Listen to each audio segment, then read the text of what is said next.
guys, try po natin gamitin tong gimbal na to. Ayan. Purchase lang po siya online. Okay. So, excited na ako. Try po natin kung anong result ng ating mobile gimbal.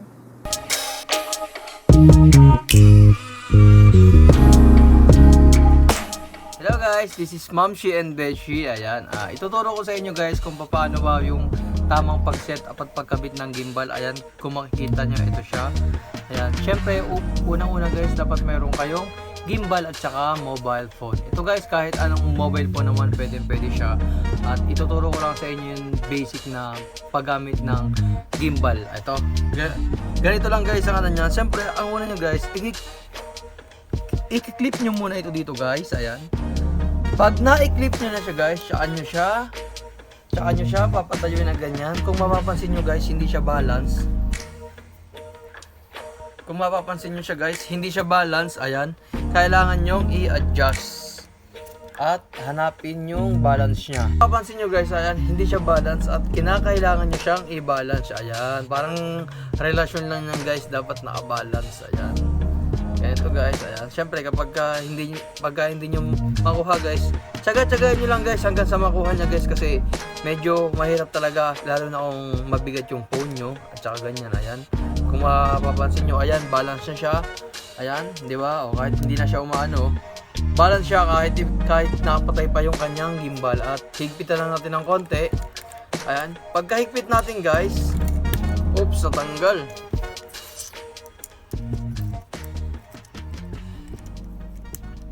Pagpapatay niya.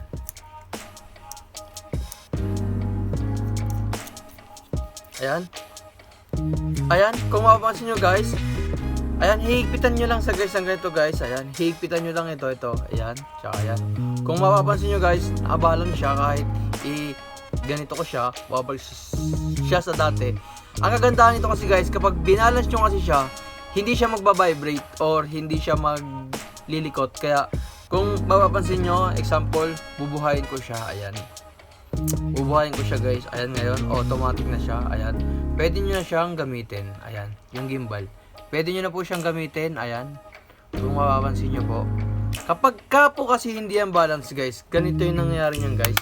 Umiikot po yung gimbal nyo, pwede po siyang masira. Yan, dahil po sa, ayan, maselan po yan. At napakaganda pong mag-vlog niyan kapag ka po ganyan na po ako. Kung mapapansin nyo, ayan. Ayan po. Ayan. Ayan guys, for this video guys, kung gusto nyong malaman kung paano ba gamitin ang kanyang control guys, ayan, please comment below guys. Ito, at ituturo ko sa inyo kung paano to gamitin. Ituturo ko sa inyo guys kung paano to gamitin, yung control, lock, tsaka camera, zoom. Ayan, kaya please like and share guys, and don't forget to subscribe. Ayan, at sana may natutunan kayo for this video. Bye!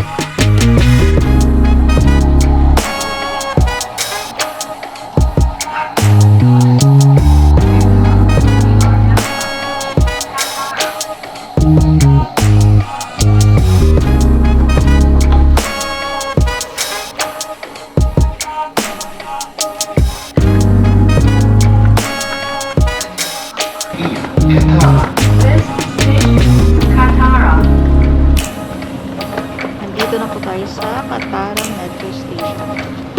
Let's go, Ang kulit pa rin.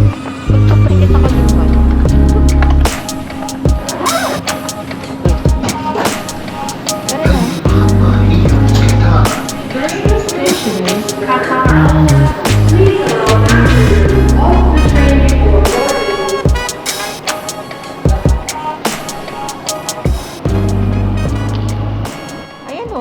Umiikot siya. Ayan, saan tayo pupunta? Ikutin mo to, ganito. Pag nagal kasi hindi nahihiya. That ginagain. That.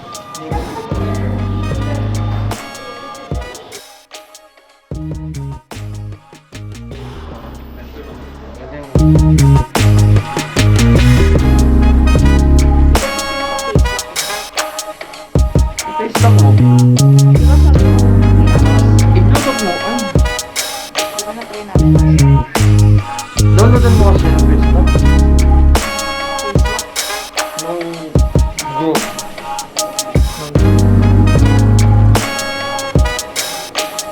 Tapos, saan to? Meron kaya to? Ano ito eh? Exit eh. Exit din doon, wala lang.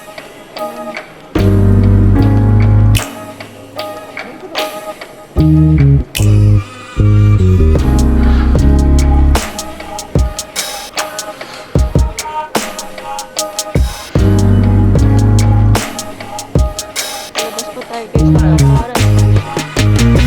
Ay, ayun o. Okay, auto.